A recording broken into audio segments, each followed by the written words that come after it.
You say you love Native American legends. Have you heard of the Goatman? No? Then please, allow me to enlighten you. I heard the legend when a power outage on our reservation made us decide to have a fire. As we all know, nothing goes better with a good fire than a good story. That was when I learned about Goatman. The legend goes that they shapeshift. They love human forms most of all, which is what makes them so dangerous. It's thought that if you find the bone of one, or take a photograph and keep it in your house, it will wait. For what, you ask? The answer is, they wait for you to leave.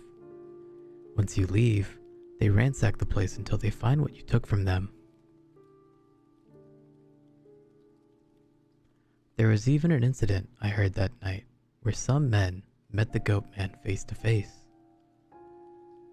It was a night like the one I was experiencing. Some men had decided to have a fire in the desert and told some stories around it. Then, a stranger walked out of the desert and took a seat, never speaking a word. No one really got a good look at the stranger. One man brought up the legend of the Goatman, causing the stranger to listen a little more closely. At the end, the other men nervously laughed, the stranger still silent. The men decided to go back to their homes and put out the fire.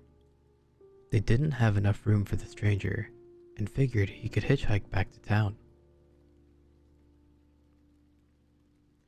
They had just left when they saw something chasing after their truck. Afraid, they sped up.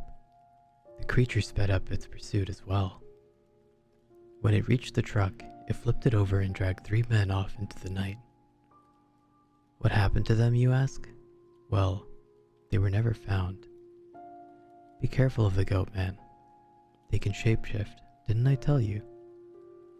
That homeless man begging for change could be one, or your boss, teacher, or even your friends.